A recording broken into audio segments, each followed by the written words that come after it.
ایسی کھینچاتانی چلتی رہتی ہے کہ جس کھینچاتانی میں ہمارے گھروں میں خواتین اور جو مرد ہیں وہ سٹریس میں چلے جاتے ہیں. آپ کی انکم کم ہوتی ہے, آپ کے ایکسپینسز زیادہ ہوتے ہیں, اور جب آپ ان ایکسپینسز کو میٹ نہیں کر پاتے, جب آپ اپنی اولاد کی چھوٹی چھوٹی جائز خواہشات پوری نہیں کر پاتے, جب آپ اپنی بنیادی نیڈز کو پورا نہیں کر پاتے, تو یہ چیزیں آپ کو سٹریس کی طرف لے جاتی ہیں. یہی سٹریس آپ کو ہائپر سٹریس کی طرف لے کے جاتا ہے, چونکہ کچھ لوگ تو اپنی آمدن کے ذرائع کو بڑھانا شروع کر دیتے ہیں, لیکن جن لوگوں کے پاس روڈ میپ نہیں ہوتا, جن لوگوں کے پاس ایسے وسائل نہیں ہوتے, آبویسلی اسپیشلی جو نوکری پیشہ حضرات ہیں, انہوں نے تو ساری کی ساری ریلائنس جو ہے وہ اپنی سیلری پہ رکھی ہوتی ہے. سو وہ لوگ جو ہے وہ زیادہ سٹریس میں رہتے ہیں, کیونکہ اکثر یہ دیکھا گیا ہے کہ نوکری پیشہ افراد جو تنخواہ پہ گزارا کرتے ہیں, مہینے کی 15-20 کے بعد جو ہے ان کی پاکٹ خالی ہو چکی ہوتی ہیں, اور یہ وہ طبقہ ہوتا ہے کہ جو نئی سیلری کا انتظار کر رہا ہوتا ہے. تو ان گھروں میں بہت زیادہ سٹریس ہوتا ہے جن گھروں میں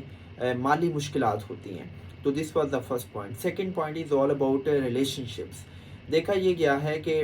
جن گھروں میں میاں بیوی کے آپسی تعلقات ٹھیک نہیں ہوتے, جن گھروں میں اولاد کے والدین سے تعلقات ٹھیک نہیں ہوتے, اور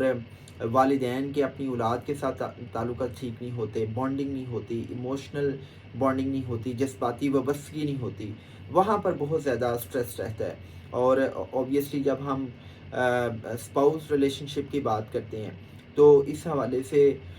واصف صاحب فرماتے ہیں کہ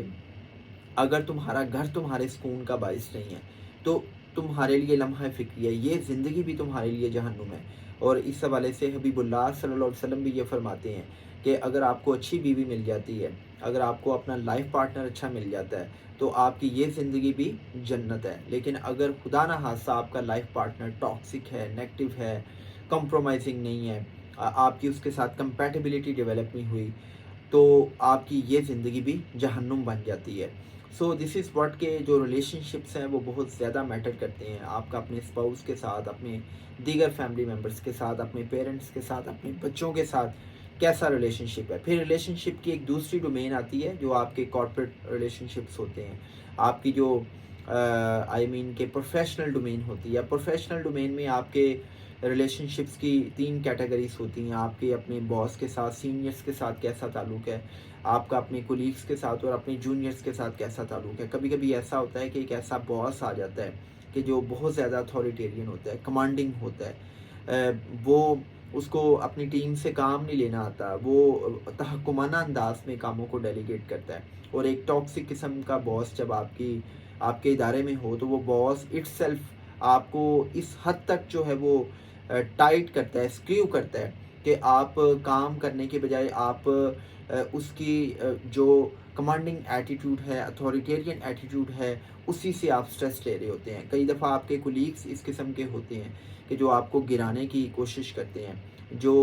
ون لوز ماڈل پر چلتے ہیں, کہ جس میں وہ چاہتے ہیں کہ وہ آگے نکل جائیں اور آپ کو وہ نیچے گرا کے آگے نکلنا چاہ رہے ہوتے ہیں. تو آپ کے کولیگس آپ کو سٹریس دے رہے ہوتے ہیں. کئی دفعہ ایسا ہوتا ہے کہ آپ کی فیملی میں کوئی انسان بیمار ہوتا ہے, اس کو کوئی بڑی سیریس قسم کی النس ہوتی ہے, وہ النس آپ کو سٹریس دے رہی ہوتی ہے. کئی دفعہ ایسا ہوتا ہے کہ آپ کے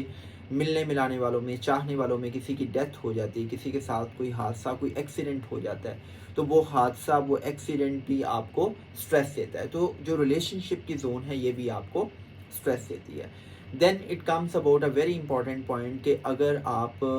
کا کریئر جو ہے آپ کی مرضی کے مطابق نہیں ہے, آپ وہ کام کر رہے ہیں جو آپ کی چوائس کے مطابق, آپ کے پیشن کے مطابق نہیں ہے, تو آپ کا کام, آپ کا پروفیشن ہی آپ کو سٹریس دیتا ہے. جیسا کہ ڈونلڈ کلفٹن کی ایک ریسرچ یہ بتاتی ہے کہ دنیا میں 85% لوگ ایسے ہیں جن کا پیشن اور پروفیشن ایک نہیں ہے. اور جب آپ کا پیشن اور پروفیشن ایک نہیں ہوتا تو آپ کا کام ہی آپ کو سٹریس دیتا ہے. اور یہی وجہ ہے کہ دنیا میں سب سے زیادہ اموات وہ کووڈ سے, وہ کینسر سے, وہ ہیپیٹائٹس سے نہیں ہوتی, بلکہ دنیا میں سب سے زیادہ اموات سٹریس کی وجہ سے ہوتی ہیں. اور ایک ریسرچ کے مطابق 50 سے 80%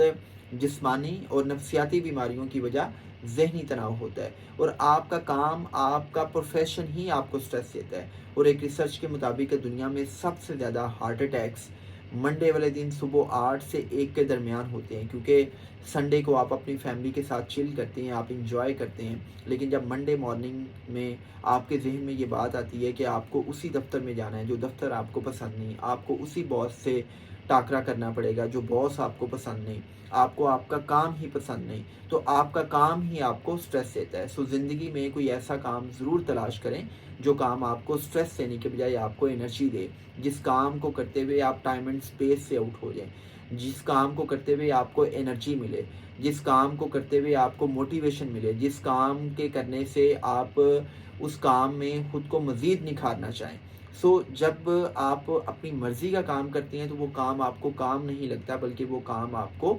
عبادت لگتا ہے، اور آپ کی ساری عمر جو ہے وہ مزے سے گزرتی ہے. سو زندگی میں کوئی ایسا کام ضرور تلاش کریں جس کو آپ اپنے من سے کرنا چاہیں. کئی دفعہ ایسا ہو بھی سکتا ہے کہ کہ آپ کا پیشن اور پروفیشن ایک ہو، لیکن اگر آپ کا پیشن اور پروفیشن ایک نہیں ہے تو اس حوالے سے میں ایک علیحدہ ویڈیو ریکارڈ کروں گا جس میں 4 ایسی مین فیکٹرز کو ڈسکس کروں گا کہ جن فیکٹرز کی بنیاد پر آپ اپنے پیشن اور پروفیشن کو الائن کر سکتے ہیں، آپ اپنے پیشن کو فائنڈ آؤٹ کر سکتے ہیں. سو دا لاسٹ پوائنٹ، اسٹریس کی، ذہنی تناؤ کی جو بہت بڑی وجہ ہے پاکستان کی جو سوشل ڈائنامکس ہیں یا جو ہماری پولیٹیکل ڈائنامکس ہیں، اگر ہم اوورال اس کا جائزہ لیں تو پتہ یہ چلتا ہے کہ ہم اس سوسائٹی میں رہتے ہیں جہاں پر ہر وقت انسرٹینٹی رہتی ہے، ایک غیر یقینی صورتحال رہتی ہے. مثلاً جب فریجائل اکانومی ہو، آپ کی اکانومی میں اتنی انسٹیبلٹی ہو، جب سیاسی عدم استحکام ہو، جب جلاؤ گراؤ ہو، جب پرتشدد رویے ہوں، جب کبھی کوئی سیاسی پارٹی احتجاج کر رہی ہے، کبھی کوئی دھرنا دے رہی ہے، کبھی لاک ڈاؤن ہو رہا ہے، کبھی جو ہے وہ کہ نان کانفیڈنس موشن آ رہی ہے، کبھی جلسے ہو رہے ہیں، کبھی جلوس ہو رہے ہیں، تو آپ کے جو غیر یقینی صورتحال ہے ملک میں، آپ کے جب اداروں میں قانون کی حاکمیت نہیں ہوتی، ملک میں رول آف لا جو ہے وہ صرف نام کا ہوتا ہے. کہ یہ سمجھ لیں کہ جب کسی ملک میں بنانا ریپبلک جیسی علامات ہوں، وہاں کی جو سوشل ڈائنامکس ہیں وہ بنانا ریپبلک جیسی ہوں، تو وہاں کے جو عوام ہیں وہ اکثر سٹریس میں رہتے ہیں، وہ اپنے فیوچر کے حوالے سے انسرٹینٹی کا شکار رہتے ہیں، وہ ان کے اندر یقین نہیں ہوتا. ان کے اندر جو وائسز آ رہی ہوتی ہیں